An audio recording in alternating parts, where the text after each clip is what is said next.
بسم اللہ الرحمن الرحیم۔ میری پیاری عزیز امت مسلمہ کی بہنوں اور بھائیوں، السلام علیکم۔ آپ کو اپنے Islamic YouTube channel the legacy of Islam میں خوش آمدید۔ معزز ناظرین و سامعین، یہ سلسلہ اسلام کی تاریخ بیان کرنے کا سلسلہ ہے۔ اس سے پہلے کی تمام ویڈیوز ہمارے چینل کی پلے لسٹ میں موجود ہیں، جس کا لنک آپ کو اوپر دکھ رہا ہے، اور تمام آنے والی ویڈیوز دیکھنے کے لیے اپنے Islamic YouTube channel the legacy of Islam کو سبسکرائب کریں اور گھنٹی کے بٹن کو بھی دبا دیں تاکہ آپ کو ہر آنے والی ویڈیو کی نوٹیفیکیشن موصول ہو جائے۔ معزز ناظرین و سامعین، اس ویڈیو میں ہم غزوہ احد کا آغاز کریں گے۔ معزز ناظرین و سامعین، جنگ بدر کے بعد ایک طرف تو خود اہل مکہ کے دلوں میں آتش انتقام موج زن تھی، دوسری طرف مدینہ کے یہودیوں اور منافقوں نے ان کو برا کرنے میں کوتاہی نہیں کی۔ تیسری طرف ابو سفیان کی بیوی ہندہ، جس کے باپ اور بھائی بدر میں قتل ہوئے تھے، ابو سفیان کو غیرت دلائی۔ چنانچہ ابو سفیان، جو تمام سرداران مکہ کے مقتول ہونے کے بعد مکہ میں سب سے بڑا سردار سمجھا جاتا تھا، جنگ کی تیاریوں میں مصروف ہوا۔ غرض 3000 جنگجو بہادروں کا لشکر کفار لے کر روانہ ہوا۔ جنگ بدر کے مقتول سرداران قریش کی لڑکیاں اور بیویاں بھی ہمراہ چلیں، اب کہ اپنے عزیزوں کے قاتلوں کو قتل ہوتا ہوا دیکھیں۔ قریش کی عورتوں میں ابو سفیان کی بیوی ہندہ بنت عتبہ سپہ سالار تھی۔ جس طرح مردوں میں ابو سفیان تمام لشکر کا سپہ سالار اعظم تھا، کفار کا یہ لشکر مکہ سے روانہ ہو کر مدینہ کے قریب پہنچ گیا۔ تب حضرت صلی اللہ علیہ وسلم کو اس کے قریب پہنچنے کی خبر ہوئی۔ آپ صلی اللہ علیہ وسلم نے اسی وقت صحابہ کرام رضی اللہ تعالیٰ عنہ کو بلا کر مجلس مشاورت منعقد کی۔ عبداللہ بن ابی منافق بھی، جو مسلمانوں میں شامل سمجھا جاتا تھا، اس مجلس میں موجود تھا۔ حضرت صلی اللہ علیہ وسلم کی رائے یہ تھی کہ ہم کو مدینہ میں رہ کر مدافعت کرنی چاہیے۔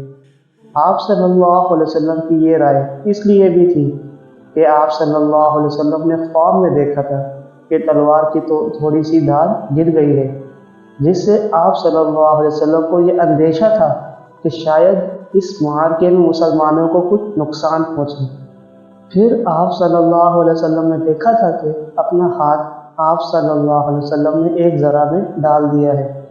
ذرہ کی تعبیر آپ صلی اللہ علیہ وسلم نے مدینہ کو سمجھا، مگر صحابہ رضی اللہ تعالیٰ عنہ میں اکثر کی یہ رائے ہوئی کہ مدینہ میں سے باہر نکل کر مقابلہ کرنا چاہیے تاکہ دشمن کو ہماری کمزوری کا احساس نہ ہو۔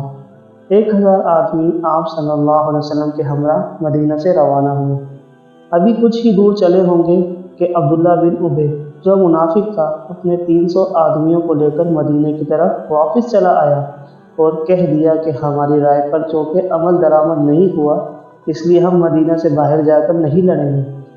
لڑائی سے پہلے آپ صلی اللہ علیہ وسلم نے 50 تیر اندازوں کو عبداللہ بن جبیر انصاری رضی اللہ تعالیٰ عنہ کی سرکردی میں پس پشت کی گھاٹی پر تعینات فرما دیا اور تیر اندازوں کو حکم دیا کہ خواہ کوئی بھی حالت پیش آئے، جب تک تم کو دوسرا حکم نہ دیا جائے اپنے مقام کو ہرگز نہ چھوڑنا۔ ایک طرف 3000 ساز و سامان جرار لشکر تھا جو قریش اور دوسرے قبائل کے انتخابی بہادروں اور تجربہ کار جان بازوں پر مشتمل تھا، تو ادھر صرف 700 حضرت صلی اللہ علیہ وسلم کی فوج میں تھے، جن میں 15 سال کی عمر تک کے لڑکے بھی شامل تھے۔ لشکر اسلام میں صرف 2 گھوڑے تھے، غرض تعداد میں مسلمان کفار کے مقابلے میں چوتھائی سے بھی کم تھے اور سامان جنگ بھی نہ تھے۔ لڑائی کی ابتدا ہوئی۔ حضرت حمزہ نے حملہ کر کے مشرکین کے علم بردار طلحہ کو قتل کیا اور پھر 2 دستی تلوار چلاتے اور مشرکین کی صفوں کو درہم برہم کرتے ہوئے بڑھتے چلے جاتے تھے۔ مسلمانوں کے صف شکن حملوں اور جوان مردانہ شمشیر زنی کے مقابلے میں کفار کے 3000 بہادروں کے پاؤں اکھڑ گئے۔ اول تو وہ الٹے پاؤں لڑتے ہوئے پیچھے ہٹتے رہے، پھر پش پشت پھیر کر فرار ہونے لگے، یہاں تک کہ وہ اپنی حد سے بھی نکل گئے، اور مسلمانوں نے قریش کی عورتوں کو جو پیچھے دف بجا بجا کر اشعار گا رہی تھی اور اپنے مردوں کو لڑنے کی ترغیب دلا رہی تھی، دیکھا کہ وہ اپنا تمام ساز و سامان چھوڑ چھوڑ کر بھاگ رہی ہیں۔ اور بگھوڑوں کے ساتھ شامل ہو رہی ہے۔ ہند بن اتبا بھی جو عورتوں کے جنرل تھی، بدحواسی کے ساتھ بھاگی اور اپنا تمام سامان میدان میں چھوڑ گئی۔ غرض مسلمانوں کی فتح اور مشرکوں کو شکست میں اب کوئی شک و شبہ باقی نہ رہا۔ انشاءاللہ پھر ملتے ہیں اس ویڈیو کے بعد میں۔ اللہ حافظ۔